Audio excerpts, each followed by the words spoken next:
Hey everyone, welcome back to the old family farm. Boy, it feels like it's been a while since we've been back. It hasn't been that long, I guess, but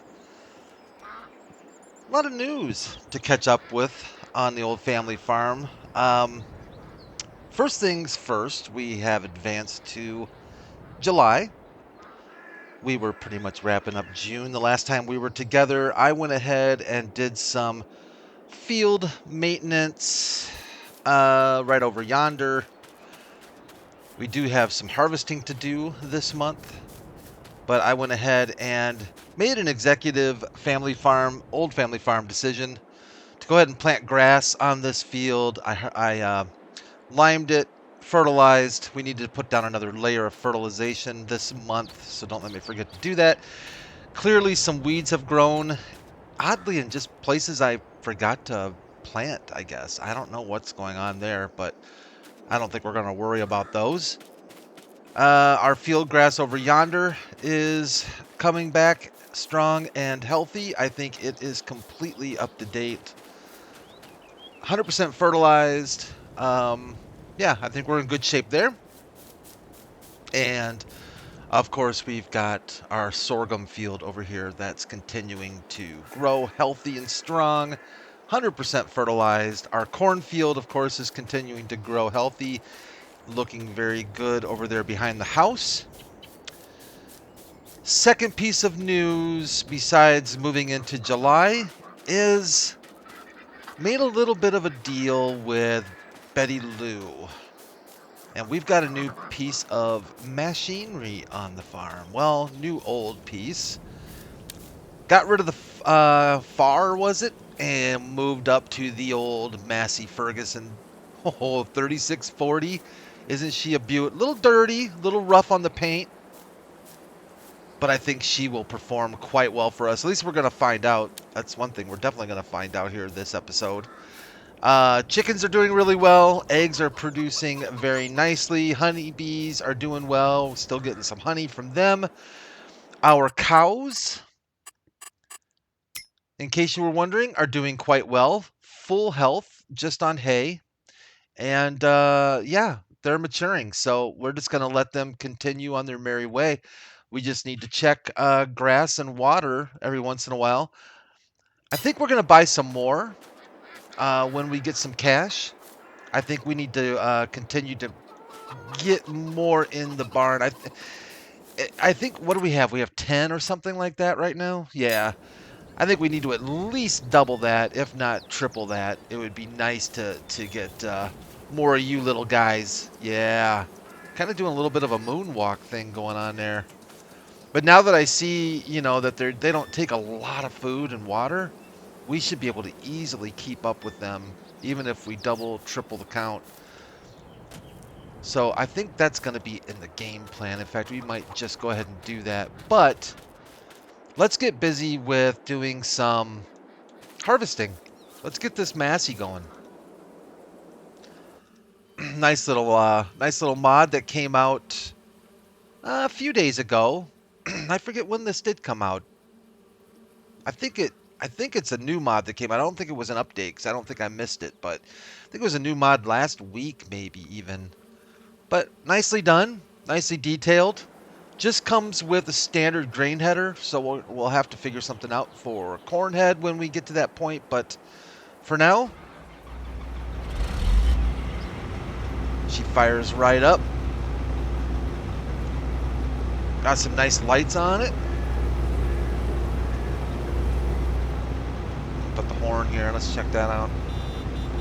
Yeah, it's got the old beep beeps. That's all right. It's got a little bit of juice to it too, as far as power goes. I kind of like that. A little more storage capacity as well. So yeah, it's a bit of an upgrade. It's not a huge upgrade, but it's definitely a tick up from the FAR, I think. I quite like it. But we're gonna have to put it through its paces here.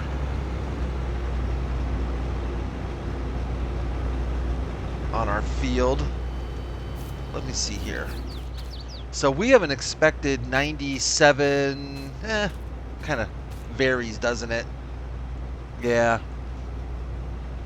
Needs lime. I think I forgot to lime this field originally, and we didn't roll it because we didn't have a roller, so our next yield will be a little bit better, but at least we're in the 90s for yield. So let's see what this thing can do with canola, shall we? I think we need to unfold it. I think that's all there is to unfolding it, is that little little grain door there. Let's fire it up. Not sure if we're gonna get straw, or if we can get straw from it. You know, that was one of the, we might check something out, because that was one of the options when I was configuring this, was the back chopper.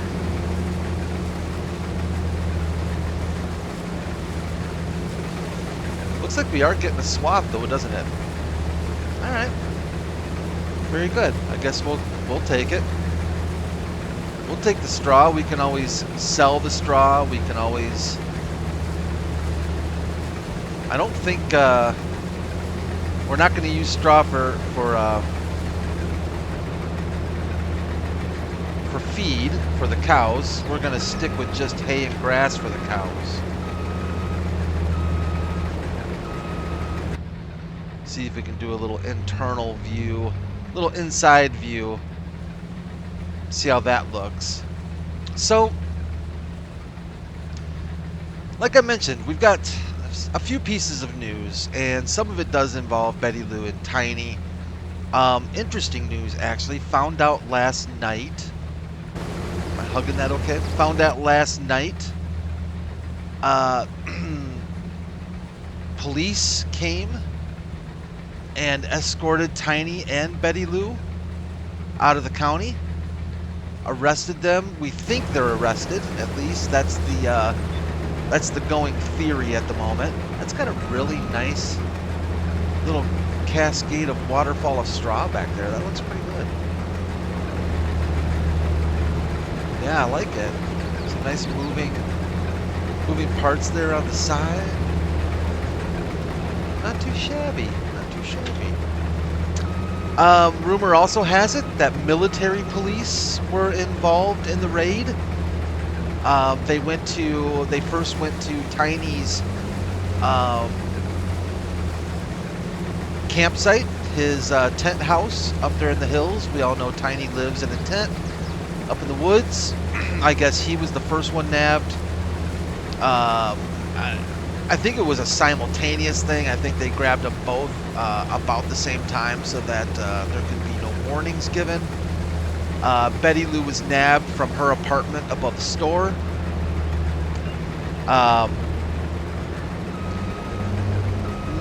We don't have a definite reason for why they were arrested at this point. Of course, the rumor mill immediately took off. I think there's a lot. If I'm being honest, I think there's a lot of possibilities of what it could be. One possibility that I've heard is that when they went on their little holiday excursion that they were on not too long ago, when I was keeping care of the store,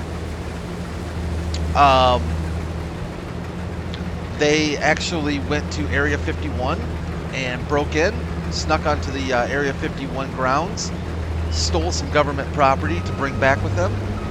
That's one rumor. That's completely believable, by the way. That one I actually could pretty easily subscribe to. The next rumor is, oh, I'm so sorry, little ducks. Yeah, you made it. Okay, you made it, but you made it. The next rumor is that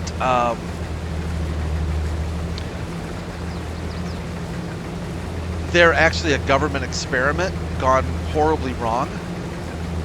They are indeed alien human hybrids that escaped from Area 51 originally. That's why they went to Area 51, possibly to visit friends, if you know what I mean.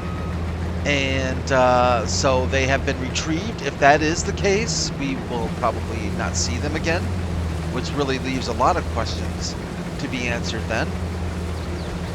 The focused around aliens. The third thing is they are indeed shape-shifting reptilian aliens, not hybrids, but full-blown aliens who have been inserted into our society.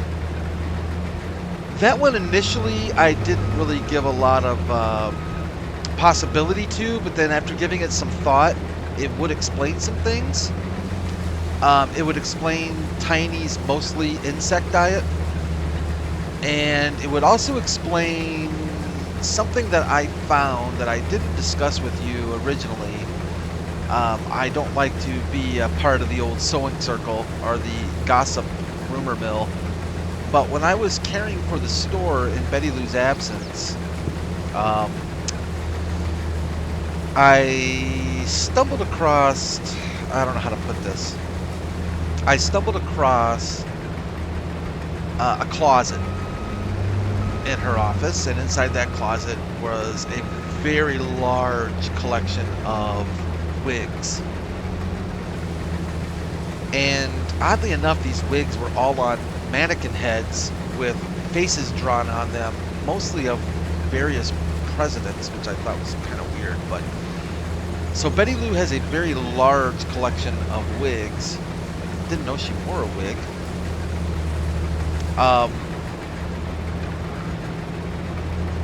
Just very odd little things. I saw a cookbook in there called "If I Were an Alien, This Is What I Would Eat" cookbook. So I don't know what to make of all that, other than it's hard to say. We're hoping to find out some more information. We've got some people on the job right now to track down some information for us. We, at this point, we as a community would love to know if we indeed were living amongst, or if aliens were living amongst us, or is this all a big misunderstanding? Is it a hoax? Is it a way for them to get on, you know, for them to get some press, you know, some free publicity for their store? I wouldn't put it past the Smalls to make up stuff like this so that they can, you know, get some free publicity.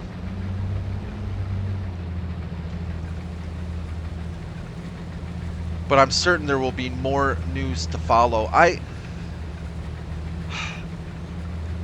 It does explain some things, though. I mean, Tiny's always been a little bit different, and his obsession with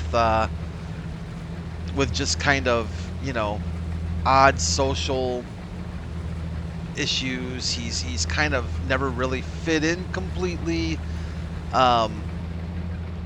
His obsession with woodland animals, his inability, it appears, to really live amongst his neighbors. That's why he's up in the woods in his little tent up there. We're thinking we might actually put together a little bit of a search party to go find. Nobody really knows the exact location of Tiny's woodland home. We always assumed it was because he moved a lot, like he would not really camp in one place for more than a night or two. But now we're questioning if that really is the case, or is there another reason why we weren't able to locate his tent.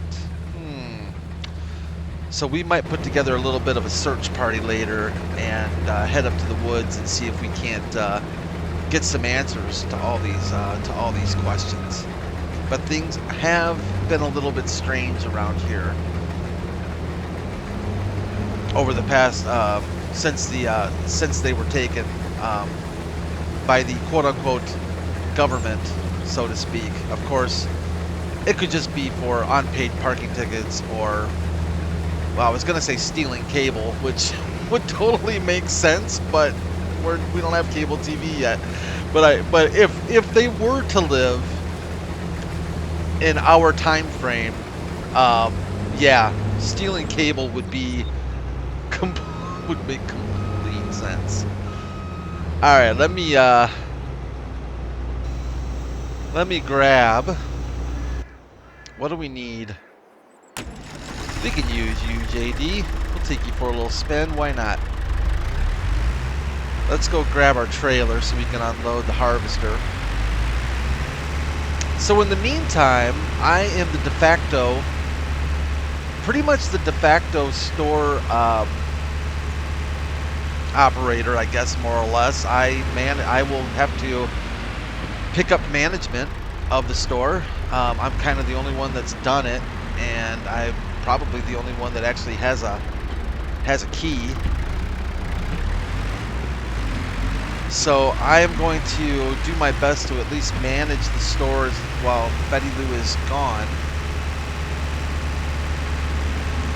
It's hard to do that and do all the farming, but I just leave a note up and say, hey, you know, come see me if you need, you know, if you need to get something, buy something, if you're, you know, whatever. People are pretty good about all that, so no worries generally in this county. And it's not like it's, whoa, oh, I see why you were doing that. I got the bucket on the front. I was wondering why you were trying to pour a little bit into my bucket there, weren't you, little stinkers? So far, I'm liking this Massey quite a bit. I kind of like how it's got a little bit bigger grain tank. That's kind of nice.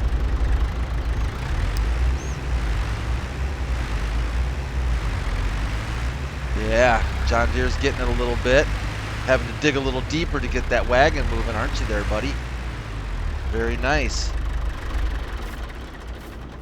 So I hope your all week is going really well. It's Thursday. We're getting closer and closer to the weekend. Super Bowl weekend, I think, this weekend, isn't it? I don't know if that interests you or not, but it's been so long since I have had a stake in Super Bowl weekend as far as team that I support, that I've actually just pretty much come to the conclusion that I will probably never have a Super Bowl weekend that I'm truly, you know, cheering, like honestly cheering for somebody. That being said, I really don't care who wins. I'm always hope for a good game. That's generally what all I care about is I just want the game to be, I want the game to be good regardless of who wins. It makes it a little bit more exciting. I watch, it's a bit of a spectacle. Halftime, I never bother with. I haven't enjoyed Super Bowl halftime shows since what's her name showed her boobie during halftime. Wait, who was that? I forget now. Was it Janet Jackson or who was that had a little accident? And you know that wasn't an accident. I mean, come on. You know that was no accident. It was Janet Jackson, wasn't it? Or am I thinking of the wrong person? But no, seriously though, halftime show is they're just not like they used to be.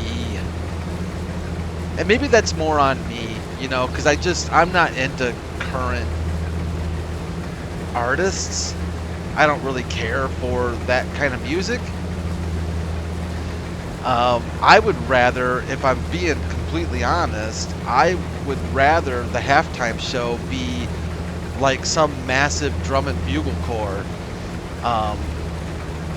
You know, a spectacle like that, you know, or David Blaine putting on a magic show. But to be honest, I'm just not interested in that halftime show nonsense that they put on these days.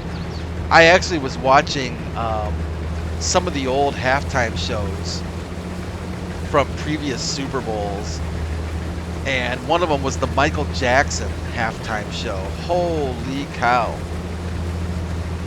I mean, talk about a spectacle. That was something special, but I couldn't help but be weirded out by it a bit. You know, I mean, it was heavily focused on children, and you know, I don't want to do any spoilers here or give away the plot, but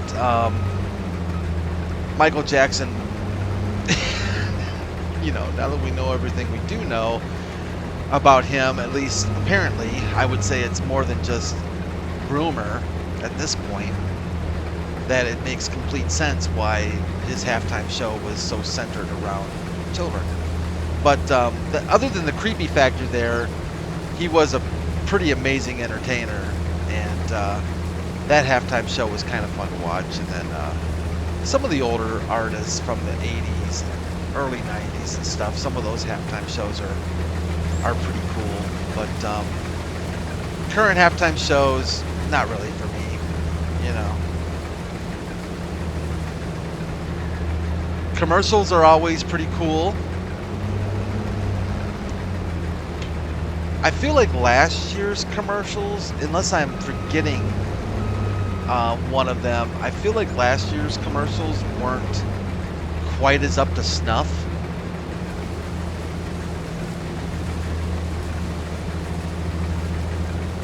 Like, we've had better years for halftime or for Super Bowl commercials. So let's hope that they start bringing back some pure, really good classic. And it just doesn't seem the same anymore. Like, you know, you used to have like Spuds McKenzie. Used to do some amazing commercials on the Super Bowl. Do you remember Spuds McKenzie? Well, if you're not that old, you definitely wouldn't remember Spuds McKenzie. But you know, nothing like a beer company basically saying, hey, you know, we've got what probably is an alcoholic dog representing our brand, but Spuds McKenzie was pretty cool.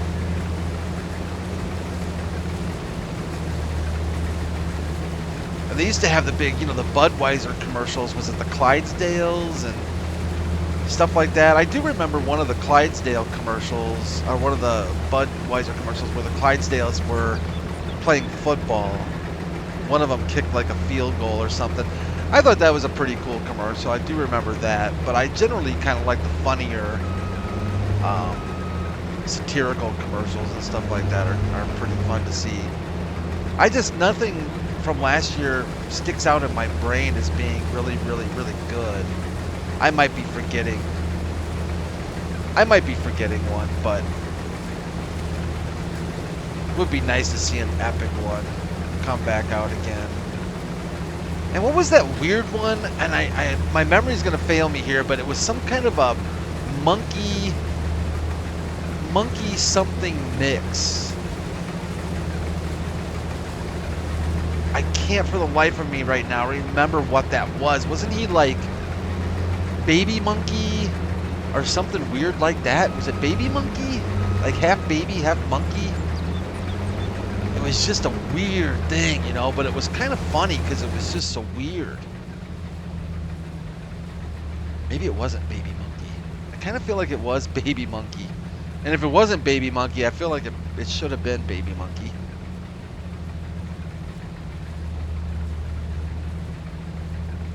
Well, I feel like this harvester made kind of quick work of that. A little bit faster than the FAR. I feel like probably a big part of that is the grain tank. The grain tank size probably helps quite a bit. Less stopping. But I'm liking this Massey. I really am. Very, very nice. Let's get you unloaded, my friend.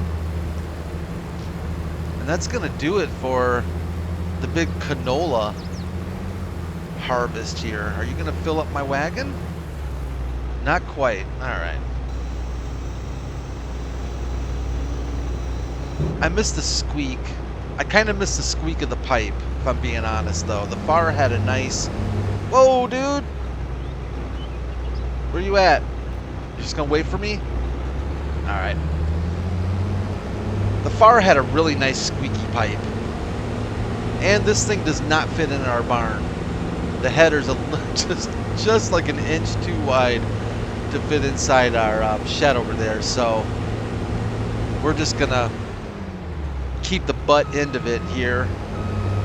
Actually, I can fold this bad boy up there, I guess. We can keep the butt end of it kind of tucked away like this.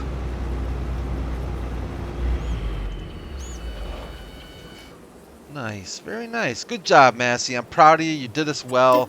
$3 of maintenance for that. $1 for the head. $4, not too shabby. A little bit of gas.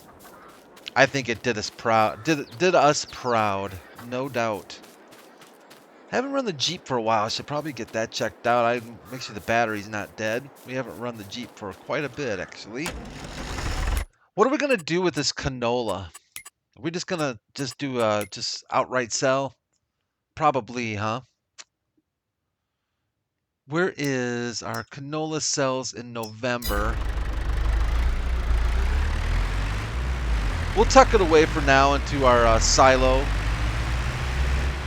Kind of figure out what we want to do with it here in a bit. Watch out! Oh, jeez, man. These ducks have no concept of danger.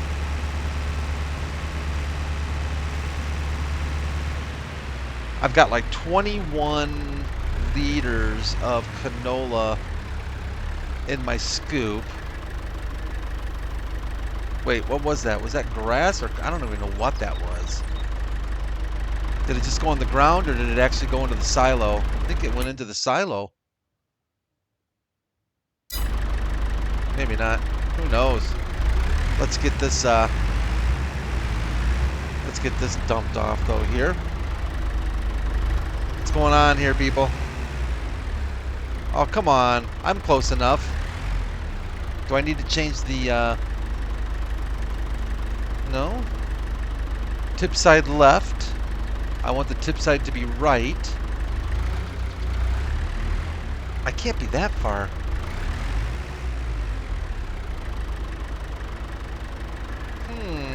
Let's put the tip side back.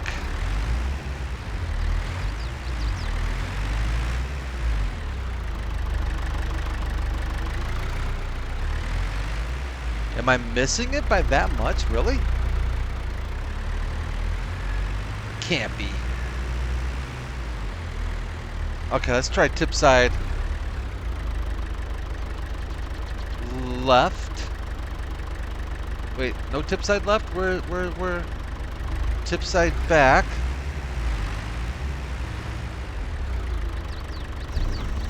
Oh, you're just not giving me a tip display. All right, so canola we only ended up with 70, just a little over 7,200. Whoa, that is not what I wanted to drop off. We want to drop off our wagon. There we go. And we don't need our course play up there.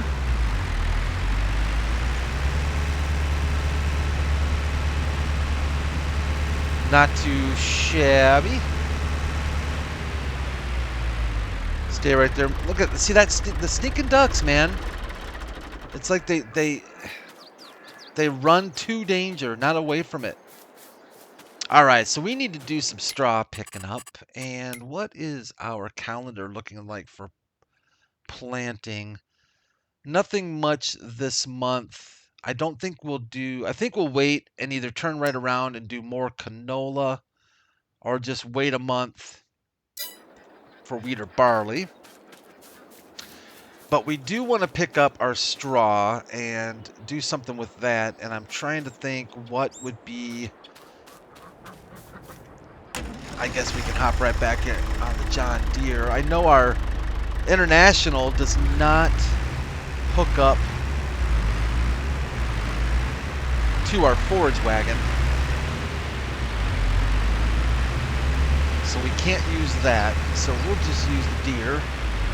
The Deere does it all, right?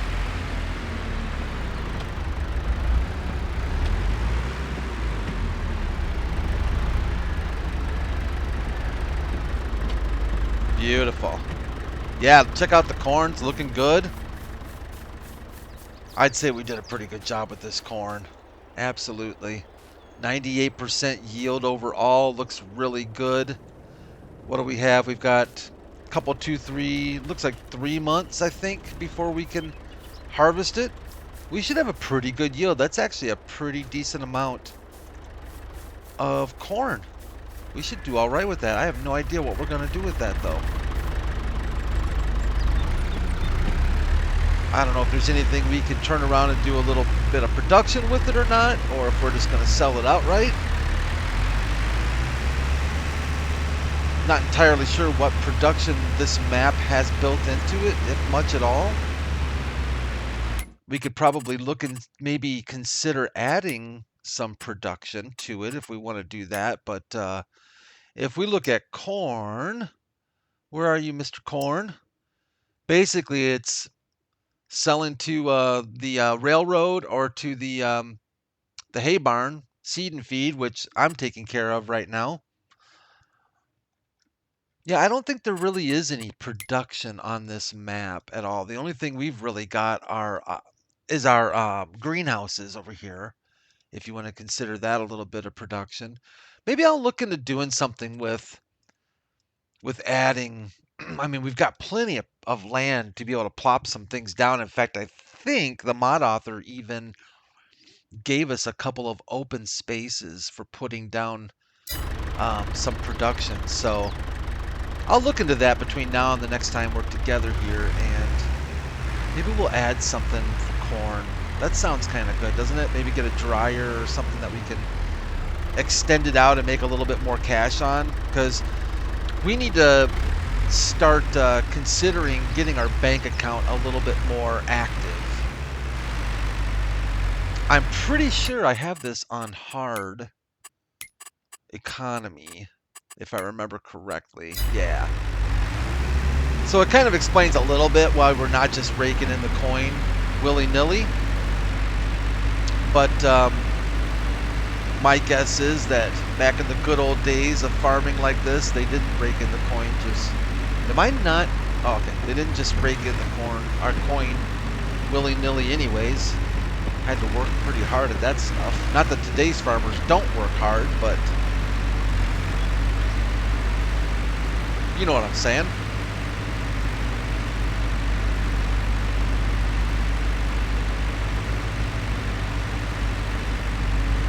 Pretty amazing how much equipment has changed over the years.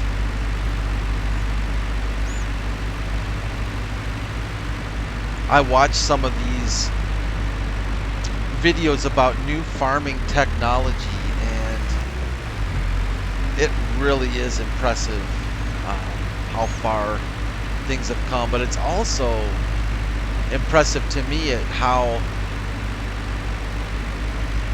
complicated farming can be, especially good farming, responsible good farming. I mean, you can't be a dummy. I guess you could be, but I don't think you make much money at it, you know? Was watching Mike Mitchell's, one of his videos. I don't know how old it is, but he was taking seed samples to a lab to have his chickpeas. I think it was for chickpeas, to have his seeds tested. And wow, so much more extensive than I ever thought it would be, no doubt.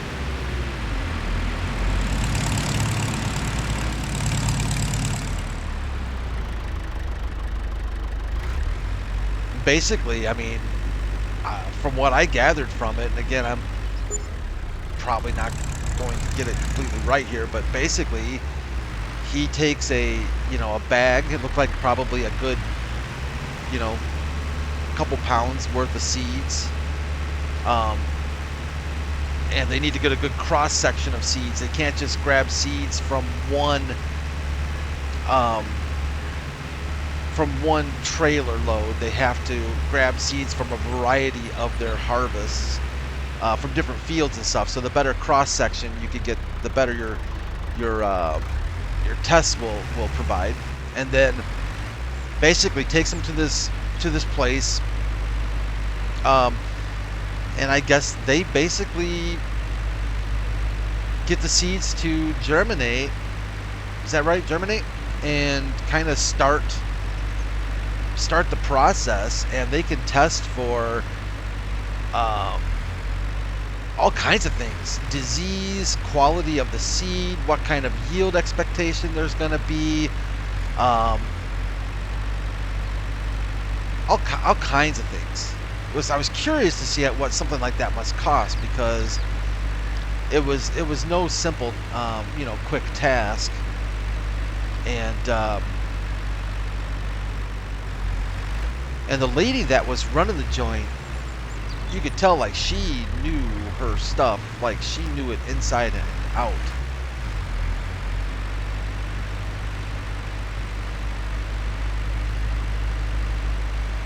Now, I don't know. My assumption is that if they get seeds tested,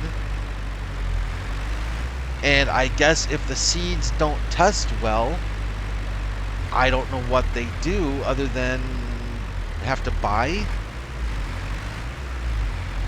seeds at that point, I guess. I don't know if there's a lot they can really do to correct it. So my guess is, you know, if your results come back and she basically tells you, you know, your seeds suck, they're not going to yield very well, you're going to have all kinds of problems with them. I don't know what choice you would really have other than to probably go out and buy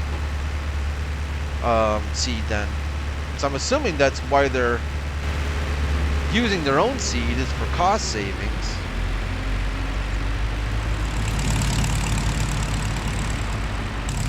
And I don't know enough about that process or enough about the reuse of that stuff to know if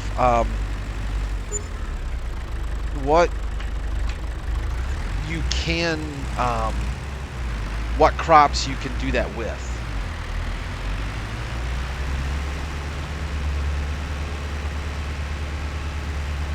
I'm pretty sure the ones that he was showing were chickpeas, I think. I know that they do a lot of chickpeas on their farm, and it's got to be a big farm.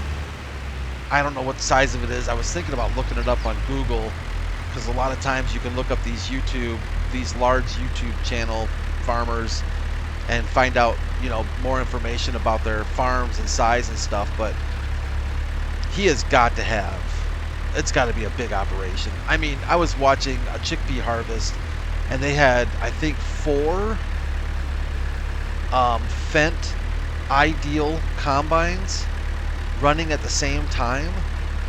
They all had, I think it might have been both 40 and 50 foot headers, Ideal 9s, and I think he was running an Ideal 10.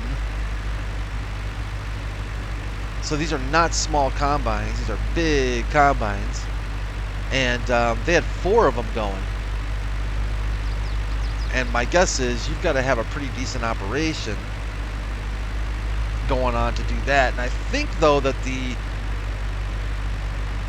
I also got the impression that the one he was driving was a loaner, like a test, a demo. That's the word I was looking for. So I don't know that they own all 4 of them. I think that one was a demo, and I think it was a pretty early model, because it was one where it was one of the ones where they are getting rid of the steering wheels, and it was just driven by a joystick. And it was kind of funny to listen to him talk about the the joystick only model. Just some of his advice on for people who were thinking about getting a combine with a joystick, and how to properly drive with the joystick. Things I wouldn't have even thought of, but he was saying because the joysticks are so sensitive that if you're driving down, you know, a super bumpy road or something like that, and your hand were to jerk, it would take very little for, you know, the combine to go off into the ditch. So he was showing how to properly grip it, in his opinion. At least it made total sense to me. It was also a tracked combine in the front. And clearly, he is not a fan of tracks. At least not today's track systems. And I don't blame him, because he was driving across their field, and it looked like his spine was going to get basically rammed up into his skull. It was so bad and so bumpy. But I think tracks have their place, you know, and I think he was even saying that tracks make more sense in probably areas that are a little more damp, have more moisture, more rain overall. They're dealing with some pretty dry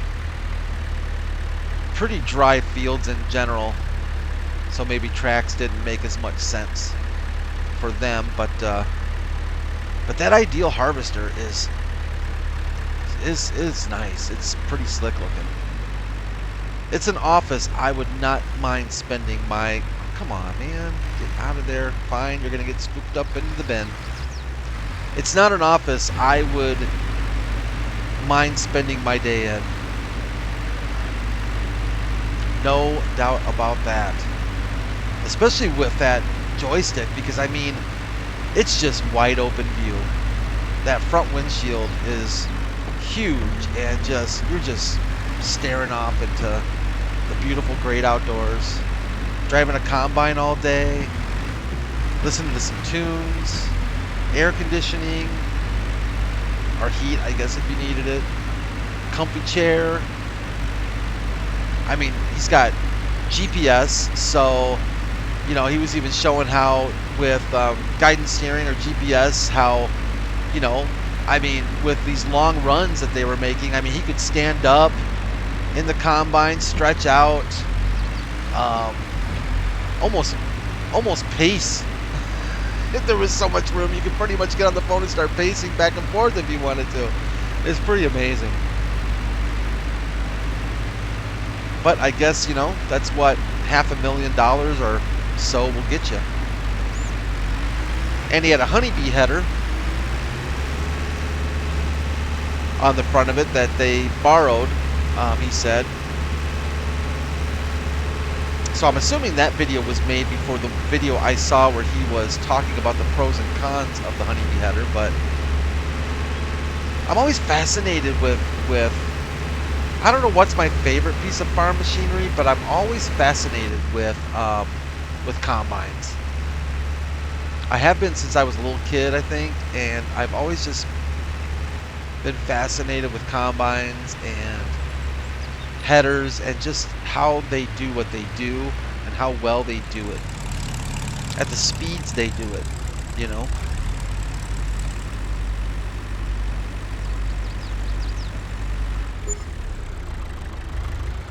And if you have a chance, it's kind of fun, but I like watching the old school stuff, like these farming videos from 1950s. I love going on YouTube and watching either old promotional videos about old John Deere equipment, because it's just so fun to see how proud they are of the advancements in their equipment in the 50s, and looking at it from today's standards, it's like, wow, you guys have no idea what's coming. You're actually going to have air conditioning someday in the cab. You're not going to have to breathe in and get black lung from breathing in all that dust and stuff from your fields. I don't think that duck has moved since we started actually harvesting this field. I hope it's not giving birth, because that would be horribly traumatic for little babies, duck babies, to be born in the middle of a field being harvested. I don't think that would be the way I would want to come into this world.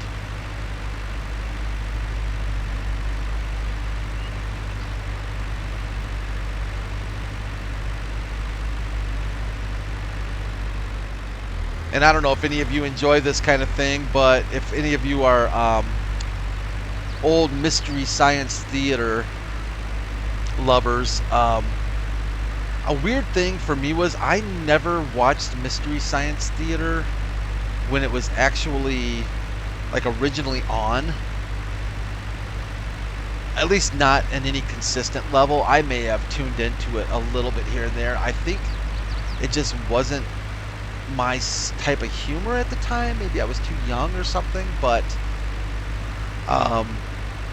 the past, well, since it came onto, I got into it when they came on Netflix, when they brought back the Mystery Science Theater series on Netflix. I think they did like 3 seasons only, and I was so disappointed when Netflix canceled it. Netflix always cancels good shows.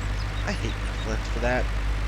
It seems like every show that I really like that Netflix has ever done doesn't last, which either tells me that I have horrible taste in what good TV shows are, or Netflix just sucks. Could be a combination of both, I guess. But anyways, yeah, I loved Mystery Science Theater on Netflix, the new one. I just became a huge fan, which then got me to go back and watch some of the old, a lot of the old Mystery Science Theater, which you can find pretty easily now, you know, on YouTube and different places. But they do some shorts. I love their shorts that they do. Like the, I guess they were probably like before in the 50s and 60s when you went to the theater. It wasn't, you know, like today where you just get, you know, make sure you dump your refuse out at the garbage cans and save the planet and all this nonsense they throw at you now. It used to be, you know, you'd get like an extra 10-minute, 15-minute little show, regardless of how corny they were. But they also had those serials, you know, like the Batman series. Oh my gosh. You want to see something hilarious? Do a search for Riff Tracks Batman on YouTube and watch. I actually ended up buying the full versions from Riff Tracks site. Now, if you haven't heard of Riff Tracks, those are the guys, the guys that make up Riff Tracks, and there's actually a couple ladies as well. Occasionally they do videos, but they're all former Mystery Science Theater people.